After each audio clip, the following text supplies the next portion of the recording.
দেশে সফররত যুক্তরাষ্ট্রের উচ্চ পর্যায়ের প্রতিনিধি দল আজ বৈঠক করবেন প্রধান উপদেষ্টা অধ্যাপক ডক্টর মোহাম্মদ ইউনূসের সাথে। সকাল 10:55 রাষ্ট্রীয় অতিথি ভবন যমুনায় এই বৈঠক শুরুর কথা রয়েছে। এছাড়া আজ পররাষ্ট্র উপদেষ্টা মোহাম্মদ তৌহিদ হোসেন এবং অর্থ উপদেষ্টা ডক্টর সালেহ উদ্দিন আহমেদের সঙ্গেও বৈঠকে অংশ নেবেন মার্কিন প্রতিনিধি দল। দুপুরে প্রতিনিধি দলটির সদস্যরা পররাষ্ট্র সচিবের সঙ্গে মধ্যাহ্নভোজে অংশ নেবেন।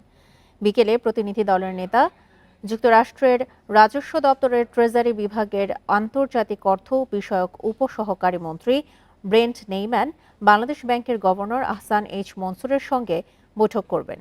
এর আগে শনিবার সকালে যুক্তরাষ্ট্রের ট্রেজারি বিভাগের আন্তর্জাতিক অর্থ বিষয়ক উপসহকারী মন্ত্রী ব্রেন্ট নেইম্যানের নেতৃত্বে মার্কিন প্রতিনিধি দল ঢাকায় পৌঁছায়। আর নয়াদিল্লি থেকে বিকেলে 2 দিনের সফরে ঢাকায় পৌঁছান যুক্তরাষ্ট্রের দক্ষিণ ও মধ্য এশিয়া বিষয়ক ব্যুরোর সহকারী পররাষ্ট্রমন্ত্রী ডোনাল্ড লু।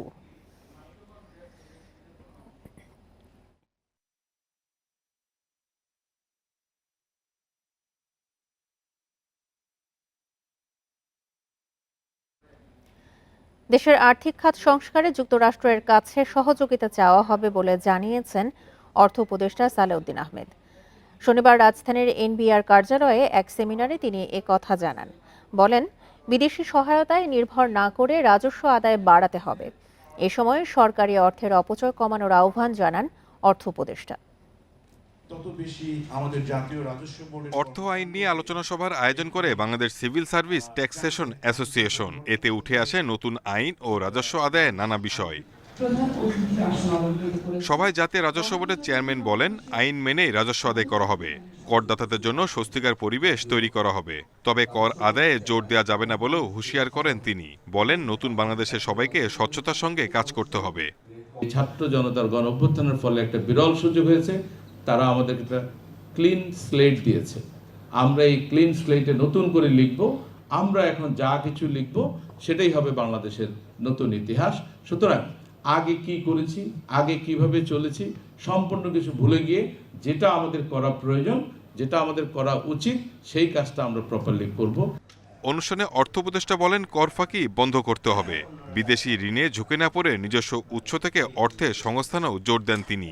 তাগিদ দেন সরকারি অর্থের অপচয় কমাতে। সরকার যেন কোনো রকম অর্থের অপচয় না করে, এটা হলো সবচেয়ে বড় প্রিন্সিপাল। মানে একটা অনেকের ধারণা সরকার ট্যাক্স দেয়, লোকের কাছে ট্যাক্স নেই।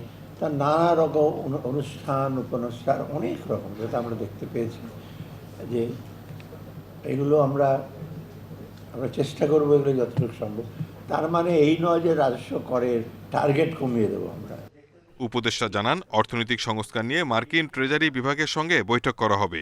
সংস্কার কাজে তাদের সহযোগিতা চাওয়া হবে বলেও জানান তিনি। Shahid Ahmed, independent news, Dhaka. নগদ টাকা উত্তোলন বাড়ায় কমেছে ব্যাংক আমানতের পরিমাণ। গত জুলাইয়ে উত্তোলন বেড়েছে 0.41%। অর্থনীতি বিশ্লেষকরা বলছেন, ব্যাংক খাতে নানা অনিয়ম দুর্নীতির কারণে আস্থা কমেছে মানুষের, ফলে কমেছে আমানত। এই পরিস্থিতিতে রাজধানীতে বেড়েছে সিন্দুক বেচাকেনা। ব্যাংক থেকে নগদ অর্থ উত্তোলনের পরিমাণ বেড়েছে। বাংলাদেশ ব্যাংকের হিসেবে জুলাই মাসে দেশের বিভিন্ন ব্যাংক থেকে নগদ উত্তোলন হয়েছে 2,91,630 কোটি টাকা। আগের বছরের তুলনায় এ জুলাইয়ে নগদ টাকা উঠানোর হার 9.49% বেড়েছে। এর ফলে কমেছে ব্যাংকে আমানতের পরিমাণ। জুলাই মাসে 0.46% কমে মোট আমানত দাঁড়িয়েছে 17,34,026 কোটি টাকায়। এদিকে ব্যাংকের বাইরে মানুষের কাছে নগদ টাকা রাখার প্রবণতার কারণে রাজধানীতে বেড়েছে সিন্দুকের চাহিদা। ব্যাংক, বিমা ও ব্যবসা প্রতিষ্ঠানে সিন্দুকের ব্যবহার থাকলেও এখন বাসাবাড়ির জন্য সিন্দুক কিনছেন অনেকে। একটা জিনিস রাখবো, যদি রাখার পরে যদি নিশ্চয়তা না পাই, সেটা নেওয়ার চাইতে আমার যেটা গ্যারান্টি পাবো সেটাই নেওয়াটা ভালো না? লকার কেনার উদ্দেশ্য হলো আমরা যে জিনিসপত্রগুলো রাখি এগুলো সেফটির জন্য একটু ভালো মানের লকারেই এটা প্রয়োজন রাখা উচিত। যারা অনেক বেশি টাকা বা গোল্ড রাখবে তারাই এটা নিতে আসে। অনেক ধরনের কাস্টমার আছে যেমন সিকিউরিটি পারপারসন হাই চায়, যেরকম ফিঙ্গারপ্রিন্ট আছে, পাসওয়ার্ড আছে, মাস্টার কি আছে, এগুলো হচ্ছে তো আর কেউ কেউ হ্যাক করতে পারবে না। বিশ্লেষকরা বলছেন গত কয়েক বছরে ব্যাংক খাতে নানা অনিয়মের কারণে গ্রাহকের অনাস্থা বেড়েছে। পাশাপাশি অপ্রদর্শিত অর্থ নিজের কাছে রাখায় এই পরিস্থিতি তৈরি হয়েছে। মধ্যবিত্ত পরিবারের সারা জীবনের সঞ্চয়টা যদি একটি ব্যাংকে আটকা পড়ে যায়, সে তো অসহায় হয়ে যাবে। সুতরাং তার জীবন রিস্কে পড়ে যাবে। সুতরাং সে 100% যখন নিশ্চিত না হবে, তখন সেই টাকাটা, সুটকেসের টাকাটাকে আবার ব্যাংকে ফেরত আনবে না। সাধারণ মানুষের কাছে যখন মনে হবে যে প্রফেশনালিজম ফিরে আসছে ব্যাংকিং সেক্টরে, তখন সবার আস্থা ফিরে আসবে। ব্যাংক খাতে সংস্কার ও শৃঙ্খলা ফেরাতে অন্তর্বর্তী সরকারের উদ্যোগের ফলে মানুষের আস্থা দ্রুত ফিরে আসবে বলে মনে করছেন বিশ্লেষকরা। তৌহিদ রানা, ইন্ডিপেন্ডেন্ট নিউজ, ঢাকা। বৈষম্য বিরোধী ছাত্র আন্দোলনকালে যাত্রাবাড়িতে এক শিক্ষার্থী ও পথচারী হত্যা মামলায় আসামি করা হয়েছে পরিবেশ অধিদপ্তরের ৩ কর্মকর্তা, জেলা প্রশাসনের নির্বাহী ম্যাজিস্ট্রেট থেকে শুরু করে অফিস সহকারীকেও। 4 বছর আগে যাত্রাবাড়িতে এক বিএনপি নেতার অবৈধ হিমাগার বন্ধে পরিচালিত অভিযানে ছিলেন তারা। অভিযোগ উঠেছে, ওই ঘটনার প্রতিশোধ নিতেই তাদের 2 হত্যা মামলার আসামি করিয়েছেন বিএনপি নেতা নবিউল্লাহ নবী। যাত্রাবাড়ির এই বাড়িটির মালিক বিএনপির নেতা নবিউল্লাহ নবীর। বাড়িটির নিচতলায় হিমাগারটির মালিকানা দেখানো হয়েছে তার জামাতা সিরাজউদ্দৌলাকে। হিমাগারটি স্থাপনে পরিবেশ অধিদপ্তরের ছাড়পত্রের জন্য 2020 সালে নথি জালিয়াতি করেন শ্বশুর জামাতা। এ নিয়ে সন্দেহ হলে যাচাইয়ের জন্য ঢাকা ডিসি অফিসকে চিঠি দেয় অধিদপ্তর। প্রমাণ মেলায় হিমাগারের মালিক বিএনপির নেতা সিরাজউদ্দৌলার বিরুদ্ধে মামলা করেন ডিসি অফিস। অভিযান চালিয়ে হিমাগারটি সিলগালা করে দেন নির্বাহী ম্যাজিস্ট্রেট। তবে 2024-এ এসে দেখা যায় ওই ঘটনায় যুক্ত সকল সরকারি কর্মকর্তা কর্মচারীকেই আসামি করা হয়েছে জুলাই হত্যাকাণ্ডে। তাদের অভিযোগ, ওই বিএনপি নেতার জালিয়াতি ধরে ফেলার কারণেই মূল্য দিতে হচ্ছে তাদের। ওই অ্যাগ্রো বেসিস কোল্ড স্টোরেজের বিরুদ্ধে যারা আমরা রাষ্ট্রীয় স্বার্থে, পরিবেশ রক্ষার স্বার্থে যারা কাজ করেছি, তাদের নামই ঘুরে ফিরে একই সিরিয়ালে 5-7 জনের নাম আছে। তাহলে আমরা বলতে পারি যে এটা তো আমাদের উপরে প্রতিহিংসামূলকভাবে দিয়েছে। সনদ জাল কিনা এটা দেখার জন্য আমরা চিঠি লিখে কি অপরাধ করেছি? এজন্য এখন তারা আমাদের বিরুদ্ধে মামলা করবে, আমরা হয়রানির শিকার হচ্ছি। আসল আসামিদের সাথে আমাদের মতো নিরাপরাধ লোক যাদের সাথে এই জুলাই হত্যাকাণ্ডের কোনো রকমের সম্পর্ক থাকার সুযোগ নেই। পরিবেশ অধিদপ্তরের এই 2 কর্মকর্তার বিরুদ্ধে পৃথক 2টি হত্যা মামলা করা হয়। এদিকে ওই জালিয়াতি মামলার বাদী ডিসি অফিসের অফিস সহকারী মোশাররফ হোসেন ও অভিযানে যাওয়া নির্বাহী ম্যাজিস্ট্রেট রফিকুল ইসলাম, এমনকি এই ঘটনায় সরকারি চিঠি দেওয়া অফিস সহায়ক ও মামলার সাক্ষী নজরুল ইসলাম আর জাফর শিকদারকেও মামলার আসামি করা হয়। নিহতদের স্বজন না হয়েও মামলার বাদী হয়েছেন ঢাকা দক্ষিণ শ্রমিক দলের নেতা আবু বক্কর। মামলা দুটিতে 442 জনের নাম সহ 3 থেকে 4000 আসামি করা হয়। আসামিদের বেশিরভাগকেই চেনেন না বাদী নিজেই। ডিসি অফিসের অপারেটর, পরিবেশ অধিদপ্তরের যে কর্মীরা, ওরা কি এখানে আসছে? আপনি দেখছেন? আর দেখছি না দেখছি, এটা হলো পরের হিসাব। যখন গোলাগুলি হয়েছে তখন আপনি করেছিলেন। নবিউল্লাহ নবী কি আপনাকে এই মামলাটা করাইছে? চলো সব আপনি জানেন। অভিযোগ উঠেছে এই ঘটনার মূল কারিগর বিএনপির নেতা নবিউল্লাহ নবী। মামলা দুটি করিয়েছেন আবু বক্করকে দিয়ে। এছাড়া আমাদের কোনো ব্যক্তিগত না, তাদের যে অভিযোগটা আর কি, তারা তো অভিযোগ করবো, বাঁচার জন্য অভিযোগ করবো। এটা আমাদের পার্টির নির্দেশ। যারা সরকারি আমলা বা সরকারি ক্যাডার, ছাত্রলীগের ক্যাডার আছে, সবাই মামলা আপনারা হাইকমান্ড থেকে যেভাবে অফিসের কম্পিউটার অপারেটর কি এটার সাথে জড়িত ছিল বিধায়ক। এদিকে শিক্ষার্থী সাকিব হত্যা মামলার সাক্ষী করা হলেও বাবা মর্তুজা আলম তার কিছুই জানেন না। না এই ব্যাপারে আমার কি জানাই নাই। আমার বলছিল যে নেতারা যে মামলা করেন, আমি বলছি যে না, আমি মামলা করব। এই অবস্থায় পুলিশ বলছেন আইন অনুযায়ী নেওয়া হবে ব্যবস্থা। কোন সরকারি কর্মকর্তা কর্মচারী, সে পুলিশ হোক বা সরকারি লোক হোক, এটা তদন্ত করে যদি মনে হয় ওই নামটা থাকা উচিত, তাহলে তার নাম থাকবে। গদবাধা এখন আর নেওয়া যাবে না। সংশ্লিষ্টদের মত, এই ধরনের মামলায় গণঅভ্যুত্থানের চেতনাই প্রশ্নবিদ্ধ হবে। Muhammad Omar Faruk, independent news, Dhaka. চট্টগ্রামে গুম হওয়া 3 ইউপি চেয়ারম্যানের খোঁজ মেলেনি 14 বছরেও। রাজনৈতিক দ্বন্দ্বের জেরে তারা গুম হয়েছেন বলে দাবি স্বজনদের। গণ অভ্যুত্থান পরবর্তী পরিস্থিতিতে নতুন করে প্রিয়জনের ফেরার অপেক্ষায় তারা। মেরে ফেলা হলেও অন্তত মরদেহ যেন ফেরত দেয়, সেটাই দাবি পরিবারের। ফটিকছড়ির লেলাং ইউনিয়নের চেয়ারম্যান ছিলেন ASM শহীদুল আলম সিরাজ, ছিলেন উপজেলা বিএনপির নির্বাহী কমিটির সদস্য। 2012 সালের 6 মার্চ বিএনপির ঢাকা চলো কর্মসূচিতে যোগ দেওয়ার পর ফেরার পথে নিখোঁজ হন তিনি। 12 বছর ধরে অপেক্ষায় আছে স্ত্রী ও তার 2 ছেলে। তিনি বেঁচে আছেন নাকি মারা গেছেন এ তথ্য নেই তাদের কাছে। বিএনপি না, আমি বলবো যে কোনো দলেই কোনো প্রয়োজন নাই।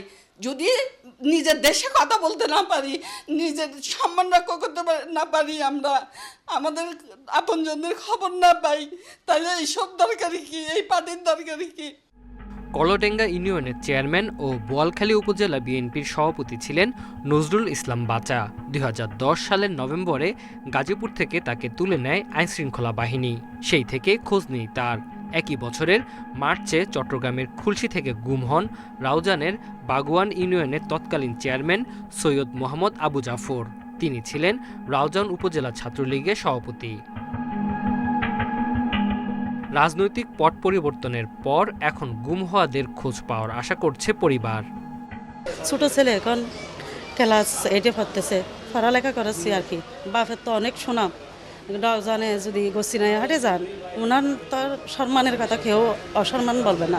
যদি ওনাকে র্যাফে বা সাদা পোশাকে যারা ওনারা এই গুমটার পরিচালনা করেছেন, যদি ওনাকে মেরে ফেলাই বা ওনাকে বা যেখানে যেটা করুক, যে জিনিসটা আমরা পাওয়ার জন্য আহ্বান জানাব। আওয়ামী লীগ সরকারের পতনের পর আয়নাঘর থেকে মুক্তি পান গত 15 বছরে গুম হওয়া কয়েকজন। Independent news. ছাত্র আন্দোলনে গুলি ও হত্যার অভিযোগে গ্রেপ্তার করা হয়েছে সাবেক জনপ্রশাসন মন্ত্রী ফরহাদ হোসেনকে। শনিবার রাতে রাজধানীর স্কাটন এলাকা থেকে তাকে গ্রেপ্তার করে র্যাব। মোহাম্মদপুরে রুবেল হত্যা মামলায় গ্রেপ্তার দেখিয়ে তাকে আদাবর থানায় হস্তান্তর করা হয়, পরে নেওয়া হয় ডিবি কার্যালয়ে। আজ তাকে আদালতে তোলা হতে পারে বলে জানিয়েছে পুলিশ। 5 আগস্ট সরকার পতনের পর থেকে পলাতক ছিলেন তিনি। এর আগে 19 আগস্ট ফরহাদ হোসেন ও তার স্ত্রীর বিরুদ্ধে মেহেরপুরে একটি মামলা করেন বৈষম্য বিরোধী ছাত্র আন্দোলনের শিক্ষার্থী হাসনাত জামান। এই মামলায় ফরহাদ হোসেনের ভাই সরফরাজ হোসেন মৃদুলকেও আসামি করা হয়েছে।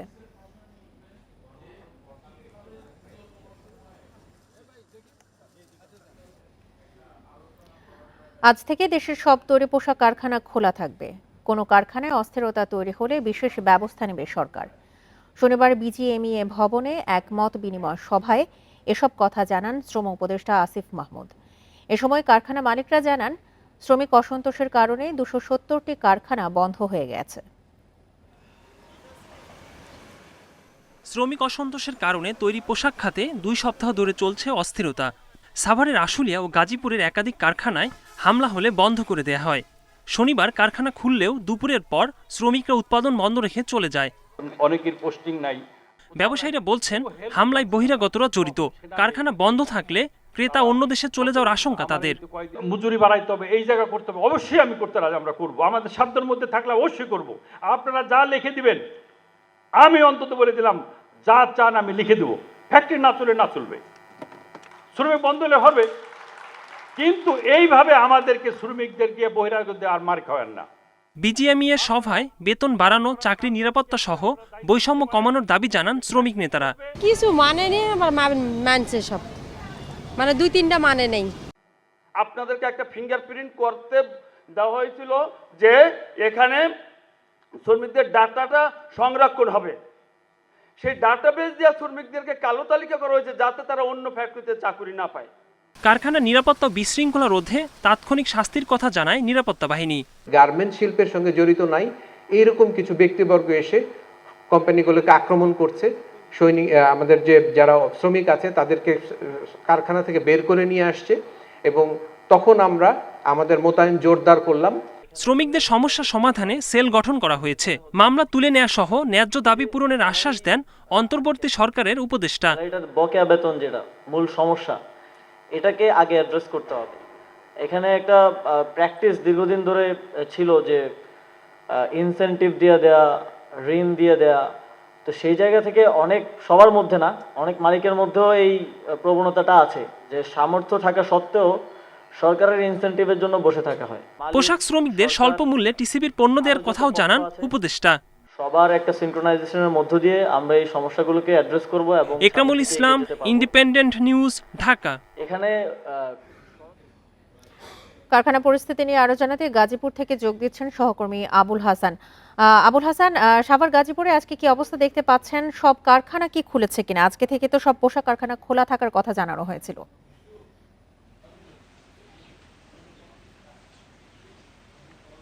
দেখুন, গত বৃহস্পতিবার গাজীপুরে 8টি কারখানা বন্ধ ছিল এবং 30টি কারখানায় ছুটি ঘোষণা করা হয়। কিন্তু শনিবার আমরা যেটি জেনেছি যে বিক্ষিপ্তভাবে 2-1টি কারখানায় আন্দোলনের চেষ্টা করা হলো, তারা পুলিশের উপস্থিতিতে কারণে সেটি সম্ভব হয়নি। ফলে গাজীপুরে কিন্তু মোটামুটি বেশিরভাগ কারখানায় কালকে শান্তিপূর্ণভাবে এখানে তারা কাজ করছে শ্রমিকরা। এবং আজকেও যেটি আমরা দেখেছি যে গাজীপুরে সকাল থেকেই কারখানাগুলো খোলা রয়েছে এবং শ্রমিকরা তাদের কাজে যোগ দিয়েছেন। এবং এখন পর্যন্ত আমরা যেটি খবর পেয়েছি যে কোথাও কোনো অপ্রীতিকর ঘটনা ঘটেনি এবং কোনো ধরনের শ্রমিক অসন্তোষের খবর আমরা কিন্তু পাইনি। আমি একজন শিল্প পুলিশের অতিরিক্ত পুলিশ সুপারের সঙ্গে কথা বলেছিলাম। তিনি আমাদেরকে যেটি জানিয়েছেন যে কারখানায় নিরাপত্তায় তাদের অতিরিক্ত পুলিশ এখানে কাজ করছে, এছাড়া সেনাবাহিনীর টহল রয়েছে। মোটা দাগে বলা চলে যে আইনশৃঙ্খলা বাহিনীর তৎপরতা আগের চেয়ে আরও বাড়ানো হয়েছে। ফলে তিনি বলছেন যে গাজীপুরে এখন পরিস্থিতি অনেকটাই শান্ত এবং কোথাও কোনো শ্রমিক আন্দোলনের খবর তাদের কাছে নেই। এবং মালিকরা যেটি বলছেন যে তারা কারখানা চালু রাখতে চান, সেক্ষেত্রে কারখানার শ্রমিক এবং মালিক তারা উভয়ে চাচ্ছেন যে কারখানায় যেন নিরাপত্তাটা নিশ্চিত করা হয়। এবং তারা বলছেন যে কারখানায় নিরাপত্তা থাকলেই তাদের যে উৎপাদন সেটি শতভাগ নিশ্চিত করা সম্ভব হবে। এবং এর মধ্যে যে কয়েকদিন টানা সহিংসতা হলো, কয়েকটি কারখানায় ভাঙচুর হয়েছে, একটি কারখানায় আগুন দেওয়া হয়েছে, এইসব ঘটনায় কিন্তু এখানে নেতিবাচক একটি প্রভাব পড়েছে এই পোশাক খাতে। মালিকরা বলছেন যে আইনশৃঙ্খলা বাহিনীর যে তদারকি সেটি যদি বাড়ানো হয় এবং যারা এই ঘটনার সাথে জড়িত তাদেরকে শনাক্ত করে আইনের আওতায় আনা গেলেই তারা যে কারখানাগুলো এখন যেটি হুমকির মুখে পড়েছে সেটি থেকে ঘুরে দাঁড়াতে পারবেন। এবং আরেকটি বিষয় আপনার কাছে একটু জানতে চাই, গতকাল যখন শ্রম উপদেষ্টা আসিফ মাহমুদের সঙ্গে বৈঠক হয়েছে বিজিএমইএ ভবনে, সেখানে কিন্তু প্রতিষ্ঠানের মালিকরা বলেছেন যে শ্রমিক অসন্তোষের কারণে এখন পর্যন্ত 270টি কারখানা বন্ধ হয়ে গেছে। যেহেতু পোশাক খাত আমাদের দেশের অর্থনীতিতে ব্যাপক ভূমিকা পালন করে, সেক্ষেত্রে কি এই কারখানাগুলো আবার পুনরায় চালু হওয়ার বিষয়ে কোনো উদ্যোগ নেওয়া যেতে পারে?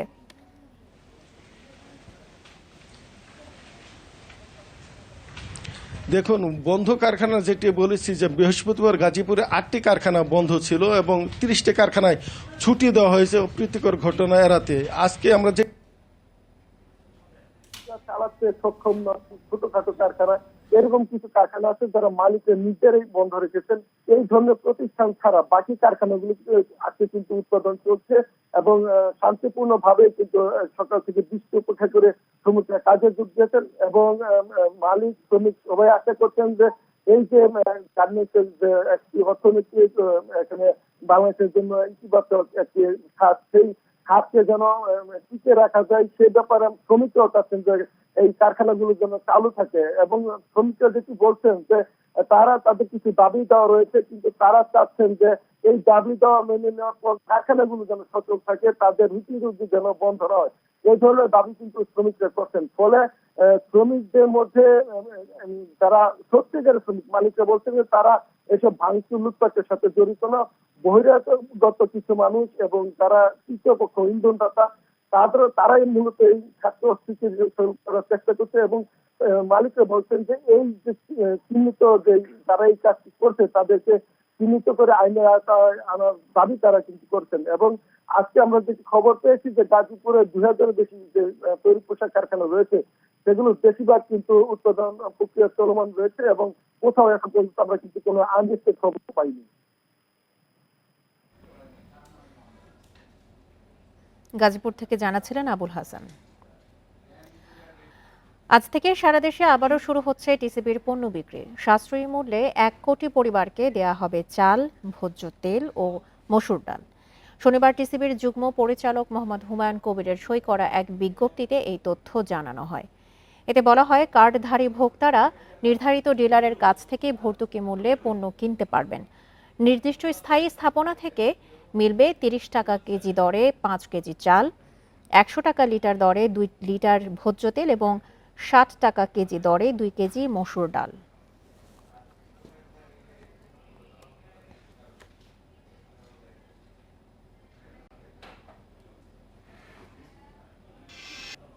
ডোনাল্ড লুর নেতৃত্বে আজ অন্তর্বর্তী সরকার প্রধান উপদেষ্টা ডক্টর মোহাম্মদ ইউনূসের সঙ্গে বৈঠকে বসছেন মার্কিন প্রতিনিধি দল। বৈঠক হবে পররাষ্ট্র ও অর্থ উপদেষ্টার সঙ্গেও। এই মুহূর্তে রাষ্ট্রীয় অতিথি ভবন যমুনাতে আছে আমাদের সহকর্মী নাফিজা দৌলা। বিস্তারিত জানবো তার কাছ থেকে।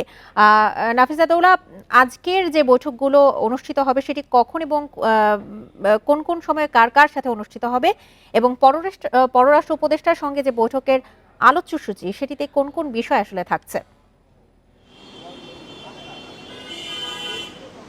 এখন আমি ঠিক দাঁড়িয়ে আছি রাষ্ট্রীয় অতিথি ভবন পদ্মায়। যমুনায় যে বৈঠকটি আছে সেখানে মূলত প্রধান উপদেষ্টা ডক্টর মোহাম্মদ ইউনূসের সঙ্গে সৌজন্য সাক্ষাৎ করবেন যুক্তরাষ্ট্রের রাজস্ব বোর্ডের রাজস্ব বিভাগের আন্ডার সেক্রেটারির নেতৃত্বে, ব্রেটন নেইম্যানের নেতৃত্বে যুক্তরাষ্ট্রের যে প্রতিনিধি দলটি আছেন, যেখানে আরও আছে বহুল আলোচিত দক্ষিণ এশিয়া বিষয়ক যুক্তরাষ্ট্রের সহকারী পররাষ্ট্রমন্ত্রী ডোনাল্ড লু, তিনিও এই প্রতিনিধি দলের সঙ্গে আছেন। মূলত যমুনাতে 10টার দিকে 11টার নাগাদ সেখানে বৈঠকটি হবে। তবে এই মুহূর্তে যুক্তরাষ্ট্রের 6 সদস্যের প্রতিনিধি দলটি রাষ্ট্রীয় অতিথি ভবন পদ্মায় চলে এসেছে এবং এখানে পররাষ্ট্র উপদেষ্টা তৌহিদ হোসেনের সঙ্গে মূলত প্রথম বৈঠক হবে এবং এর মধ্য দিয়ে তাদের 3 দিনের যে আনুষ্ঠানিকতা আছে, সরকারি পর্যায়ে বিভিন্ন ধরনের বৈঠক আছে, সেই বৈঠকের মূল যাত্রা বলা চলে আজকের এই বৈঠকের মধ্য দিয়ে শুরু হলো। এবং এখানে দ্বিপাক্ষিক স্বাস্থ্য সংশ্লিষ্ট বিষয়ের পাশাপাশি নানা ইস্যুতে আলোচনা হবে। আমরা যতটুকু যুক্তরাষ্ট্রের দূতাবাস থেকে প্রেস বিজ্ঞপ্তি পেয়েছি সেখানে বলা হয়েছে বাংলাদেশের যেই অর্থনৈতিক প্রবৃদ্ধি আছে এবং যেই অর্থনৈতিক চাহিদা আছে সেটি মেটাবার জন্য চলমান যে পরিস্থিতি আছে, অন্তর্বর্তী সরকার গঠন, তার আগের যেই পরিস্থিতি, সব কিছু মিলিয়ে বাংলাদেশকে এই মুহূর্তে অর্থনৈতিকভাবে ঘুরে দাঁড়াবার জন্য যুক্তরাষ্ট্র কী ধরনের সহযোগিতা করতে পারে, মূলত সেই বিষয়গুলো নিয়েই আলোচনা হবে। আর্থিক বিষয়ের পাশাপাশি আমরা যতটুকু জানি স্বার্থ সংশ্লিষ্ট নেই যে বিষয়গুলোর কথা বলছিলাম, যে ইন্দো প্যাসিফিক কৌশল, নিরাপত্তার ইস্যু আছে, এই অঞ্চল নিয়ে যুক্তরাষ্ট্রের একটি আগ্রহের জায়গা আছে, সেই সব বিষয়গুলো নিয়েই মূলত আলোচনা হবে। এবং তার পাশাপাশি আমরা যতটুকু আজকে জেনেছি, রাষ্ট্রীয় অতিথি ভবন পদ্মায় এই বৈঠকের পর যুক্তরাষ্ট্রের যে প্রতিনিধি দলটি আছেন, যেখানে ব্রেট নেইম্যান আছেন এবং ডোনাল্ড লু আছেন, মূলত বলা হয় এই দক্ষিণ অঞ্চলের জন্য যুক্তরাষ্ট্রের যেই সহকারী পররাষ্ট্রমন্ত্রী আছেন ডোনাল্ড লু, তার একটি কূটনৈতিক মতাদর্শ বা পারদর্শিতা আছেন। সেই জায়গা থেকে তিনি বাংলাদেশ সহ ভারত, পাকিস্তান বিভিন্ন অঞ্চলে বেশ আলোচিত। তো তিনি সহ যেই দলটি আছে সেই দলটি চলে যাবেন রাষ্ট্রীয় অতিথি ভবন যমুনায়। এবং আপনি জানেন যে এই মুহূর্তে যমুনায় কিন্তু প্রধান উপদেষ্টা তিনি অবস্থান করেন, তিনি সেখানে থাকেন, সেটি প্রধান উপদেষ্টার বাসভবন হয়ে গেছে। সেখানে মূলত তারপরে বৈঠকটি আছে, সৌজন্য সাক্ষাৎ হবেন। এবং যুক্তরাষ্ট্রের রাজস্ব বিভাগের যে আন্ডার সেক্রেটারি এসেছেন নেইম্যান, তিনি কিন্তু বাংলাদেশ ব্যাংকেও যাবেন, সেখানেও তাদের একটি বৈঠক আছে। মূলত বলা চলে যে যুক্তরাষ্ট্রের 6 সদস্যের প্রতিনিধি যে দলটি এসেছেন তারা মূলত দুভাগে বিভক্ত হয়ে বিভিন্ন সরকারের উপদেষ্টা এবং বিভিন্ন পর্যায়ের সাথে বৈঠক করবে। এবং তারপরে যে বিষয়টি আছে, দুপুর নাগাদ এই যুক্তরাষ্ট্রের 6 সদস্যের প্রতিনিধি দলটি আবার রাষ্ট্রীয় অতিথি ভবন পদ্মায় চলে আসবে এবং সেখানে পররাষ্ট্র সচিবের সাথে বৈঠক হবে। এবং সেই বৈঠকেই বলা চলে মূলত গুরুত্বপূর্ণ বৈঠক, ঢাকা ওয়াশিংটনের মধ্যে কিভাবে আরও সহযোগিতা বাড়ানো যায়, পরবর্তী সম্পর্ক কিভাবে নির্দেশনা করা যায়, ভবিষ্যৎ পরিকল্পনা কি আছে, মূলত সেই বৈঠকেই গুরুত্ব পাবে। এবং তার পাশাপাশি যেটি বলছিলাম যে অর্থ উপদেষ্টার সাথে একটি বৈঠক আছে এবং বাংলাদেশ ব্যাংকের সঙ্গে বৈঠক আছে, সেই বৈঠকগুলোতে মূলত অর্থনৈতিকভাবে যুক্তরাষ্ট্র বাংলাদেশকে কীভাবে সহযোগিতা করতে পারে সেই ধরনের একটি দিক নির্দেশনা আসবে। আপনাদের যে আরেকটি বিষয় বলে রাখি, যুক্তরাষ্ট্র সাধারণত কোনো দেশে সরাসরি ঋণ প্রদান করে থাকে না। আমরা যদি দেখি যেটি ভারত বা চীন বাংলাদেশের সহায়তার ক্ষেত্রে বিভিন্ন ধরনের ঋণ দিয়ে থাকে বিভিন্ন প্রকল্পের আওতায়। তবে যুক্তরাষ্ট্রের ক্ষেত্রে বিষয়টি একটু ভিন্নভাবে, তো যেটি বিশেষজ্ঞরা বলছেন সেক্ষেত্রে IMF এবং বিশ্ব ব্যাংক বাংলাদেশকে কিভাবে ঋণ দিতে পারে, মূলত সেই জায়গা থেকে যুক্তরাষ্ট্র তাদের যে নির্দেশনা আছে, তাদের যে সহযোগিতা আছে, মূলত সেই জায়গা থেকেই তারা আলোচনা করবে। আজ অন্তর্বর্তী সরকার প্রধান ডক্টর মোহাম্মদ ইউনূস এবং পররাষ্ট্র ও অর্থ উপদেষ্টার সঙ্গে বৈঠক করবেন মার্কিন প্রতিনিধি দল। এ বিষয়ে বিস্তারিত জানাচ্ছিলেন রাষ্ট্রীয় অতিথি ভবন পদ্মা থেকে সহকর্মী নাফিজা দৌলা। সাগরে নিম্নচাপের প্রভাবে শুক্রবার রাত থেকে রাজধানী সহ দেশের বিভিন্ন জায়গায় বৃষ্টি হচ্ছে। আজও এই অবস্থা থাকতে পারে বলে জানিয়েছে আবহাওয়া অধিদপ্তর। বঙ্গোপসাগরে সৃষ্ট নিম্নচাপটি গভীর স্থলন নিম্নচাপে পরিণত হওয়ায় ঢাকাসহ সারা দেশের আকাশই মেঘাচ্ছন্ন। শুক্রবার সকাল থেকে শনিবার পর্যন্ত বিভিন্ন জায়গায় ভারী, অতি ভারী ও গুঁড়ি গুঁড়ি বৃষ্টি হতে দেখা গেছে। বিভিন্ন অঞ্চলে প্রায় এক সপ্তাহ তাপপ্রবাহের পর বৃষ্টি হওয়ায় স্বস্তি ফিরেছে সাধারণ মানুষের মধ্যে। তবে কিছুটা দুর্ভোগ পোহাতে হয় খেটে খাওয়া লোকজনকে। বৃষ্টিতে ভিজে বিভিন্ন গন্তব্যে রওনা হন অনেকে। আবহাওয়াটা তো একটু সুস্থ অনুভব হচ্ছে, ঠান্ডা একটু আছে, গরমটা নাই, এটুকু আর কি। রিক্সা ভাড়া তো পরিমাণ মতো কিছু বেশি চাচ্ছে তারা, বা যেতে চাচ্ছে না, এটাই অনীহা। যেমন আমি হেঁটে যাচ্ছি, এখন হাসপাতালে যাব। বৃষ্টিতে তো ভোগান্তি আছি, তারপরে বৃষ্টির ফেন্না প্যাসেঞ্জার অনেক কম, মানুষজন বাইরেই না তেমন। আবহাওয়া অধিদপ্তরের হিসেবে শনিবার সকাল 6টা পর্যন্ত 24 ঘন্টায় ঢাকায় 10 মিলিমিটার বৃষ্টিপাত রেকর্ড করা হয়েছে। সোমবার থেকে বৃষ্টির পরিমাণ কমতে শুরু করবে। এ সময় তাপমাত্রাও কিছুটা বাড়বে। সারাদিন সারা দেশে বৃষ্টি হচ্ছে, গুড়ি গুড়ি বৃষ্টি, কোনো কোনো জায়গায় ভারী বর্ষণ হচ্ছে। এটা আগামী 24 ঘন্টা আরও এটা কন্টিনিউ করবে এমন বৃষ্টি। 24 ঘন্টা পরে যে এটা বৃষ্টির পরিমাণ কমে আসবে।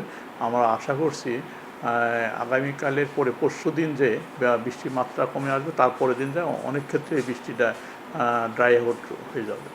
এদিকে ঢাকা, রাজশাহী, চট্টগ্রাম সহ 14 জেলায় দক্ষিণ পূর্ব দিক থেকে 60 থেকে 80 কিলোমিটার বেগে ঝোড়ো হাওয়া বয়ে যেতে পারে বলে জানিয়েছে আবহাওয়া office. Amirul Islam, independent news, Dhaka. টানা বৃষ্টিতে নোয়াখালী ও লক্ষ্মীপুরে বন্যা পরিস্থিতির অবনতি হয়েছে। এছাড়া বৃষ্টি, ঝোড়ো হাওয়ায় মোবাইল নেটওয়ার্ক ও বিদ্যুৎ সংযোগ ব্যাহত হওয়ায় বেড়েছে ভোগান্তি। নোয়াখালী থেকে যোগ দিচ্ছেন এই বিষয়ে জানাতে আমাদের সহকর্মী আবু নাসের। আবু নাসের, মোবাইল নেটওয়ার্ক এবং বিদ্যুৎ সংযোগ ব্যাহত হওয়ায় যে ভোগান্তি বেড়েছে, এই মুহূর্তে সেখানকার সবশেষ চিত্র নিয়ে জানাবেন। বন্যা পরিস্থিতির সবশেষ কি অবস্থা?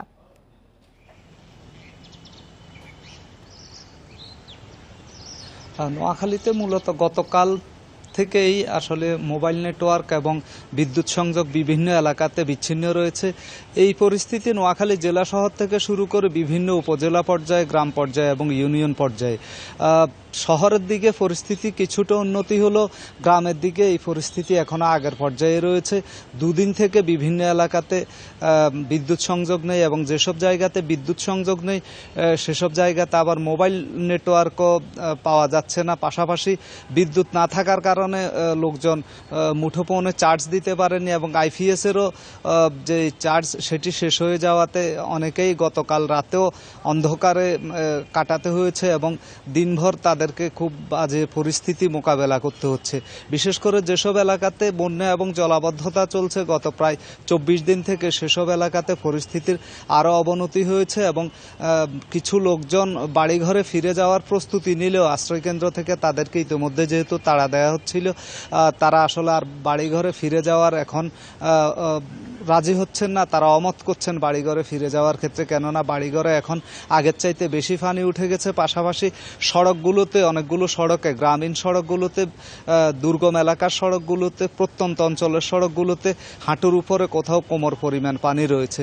সব মিলিয়ে এলাকাগুলোতে সার্বিক বন্যা এবং জলাবদ্ধতা পরিস্থিতির অবনতি হয়েছে, যেটি গত প্রায় 24 দিন থেকে চলছিল। এবং এর পাশাপাশি বিভিন্ন এলাকাতে ঝড়ো হওয়ার কারণে ইতিমধ্যে সড়কের পাশে গাছ উপড়ে পড়ার খবর পাওয়া গেছে। বেগমগঞ্জের একাধিক জায়গাতে গ্রামে গাছ পড়ে সড়ক যোগাযোগ বিচ্ছিন্ন হয়েছে এবং এসব জায়গাতে বিদ্যুতের তার ছিঁড়ে যাওয়ার কারণে এখনো পর্যন্ত বিদ্যুৎ কবে নাগাদ আসবে সেটিও নিশ্চিত করে বলা যাচ্ছে না। তবে পল্লী উন্নয়ন এবং পিডিবির কর্মীরা মাঠ পর্যায়ে কাজ করছেন, তারা দ্রুত সময়ের মধ্যে বিদ্যুৎ সংযোগ স্থাপনের বিষয়ে চেষ্টা চালিয়ে যাচ্ছেন বলে সংশ্লিষ্ট বিভাগ থেকে জানানো হয়েছে। এদিকে জেলা শহর মাইজদিতে সরকারি অফিস আদালতের সামনে এবং শিক্ষা প্রতিষ্ঠানের সামনে আবারও পানি জমেছে, ফলে জনদুর্ভোগ দেখা দিয়েছে। পাশাপাশি বিভিন্ন ব্যবসা প্রতিষ্ঠান বিশেষ করে দোকানপাটের সামনেও পানি জমে আছে।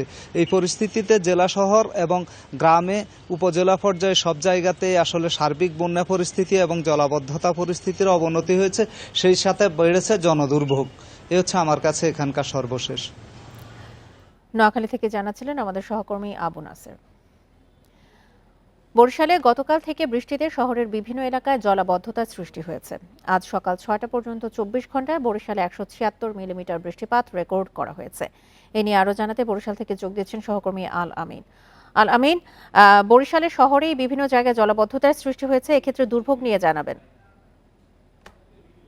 জি, আসলে গতকাল থেকে বরিশালে বৃষ্টি হচ্ছে এবং সেই বৃষ্টির ফলে কিন্তু এখন পর্যন্ত আমরা যেটি দেখতে পাচ্ছি যে আসলে শহরের অবস্থা আপনাদের যদি দেখাই, যে এই মুহূর্তে শহরের অবস্থা এটি হচ্ছে বরিশাল নগরীর বটতলা এলাকা থেকে চৌমাথা যে রোডটি, নবগ্রাম রোড যেটি বলা হয়, সেই রোডটি কিন্তু একদমই পানির নিচে তলিয়ে আছে এবং এখানে যে যারা বসবাস করছেন তাদের কিন্তু আসলে দুর্ভোগের শেষ নেই। এই রোডটি না, বরিশাল নগরীর যে বগুড়া রোড রয়েছে, ভাটিকানা রোড রয়েছে, পলিটেকনিক রোড রয়েছে, এই ধরনের অসংখ্য রোড কিন্তু আসলে এরকমের পানির নিচে তলিয়ে রয়েছে এবং আমরা যেটি দেখেছি যে এইখানে কিন্তু পানি হচ্ছে একদম হাঁটু সমান পানি এবং সেই পানির কারণে কিন্তু আজকে বেশ কিছু দোকানপাট কিন্তু বন্ধ রয়েছে। এক পাশের দোকান কিন্তু আমরা দেখেছি একদম বন্ধই রাখা হয়েছে, যেহেতু পানি ঢুকে যাচ্ছে দোকানের ভিতরে, যার ফলে কিন্তু এই দোকানপাটগুলো বন্ধ রাখা হয়েছে।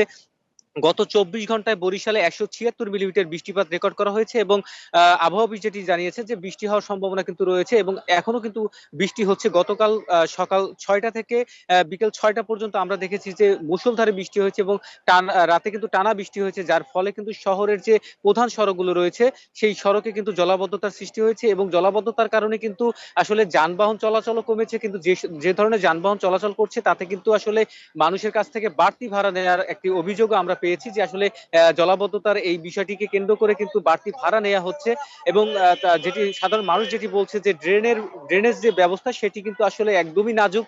ড্রেনে পর্যাপ্ত পরিমাণ ময়লা জমে থাকার কারণে কিন্তু পানি নামছে না, যার ফলে কিন্তু আসলে এই পানি কিন্তু দীর্ঘস্থায়ী হচ্ছে। শুধু এখানেই নয় এবং এটি কিন্তু আসলে ধীরে ধীরে পানির বাড়ছে। যদি বৃষ্টি আরো হয় সেক্ষেত্রে কিন্তু আসলে পানির তীব্রতা আরো বাড়বে এবং এখানকার যে আশেপাশে যে নিম্নাঞ্চলগুলো রয়েছে এবং বাসাবাড়ি যেগুলো রয়েছে সেগুলো আমরা দেখেছি যে আসলে পানির নিচে রয়েছে, অনেকের বাসাবাড়ির ভিতরে পানি ঢুকেছে, অনেকের দোকানে পানি ঢুকেছে, বাজার যেগুলো রয়েছে সেই বাজারে কিন্তু পানি রয়েছে এবং আজকে কিন্তু বেশিরভাগ ক্ষেত্রে আমরা দেখেছি যে সামনে একটি বাজার রয়েছে বটতলা বাজার, সেই বটতলা বাজারটি কিন্তু আসলে বন্ধ রয়েছে, আসলে তারা কিন্তু বাজারে বসতে পারেনি, এমনটি অবস্থা হয়েছে।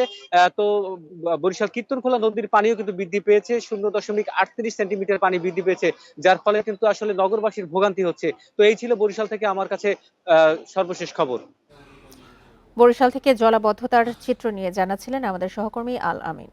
আর এই ছিল এখনকার মতো বিরতিহীন ইন্ডিপেন্ডেন্ট সংবাদে।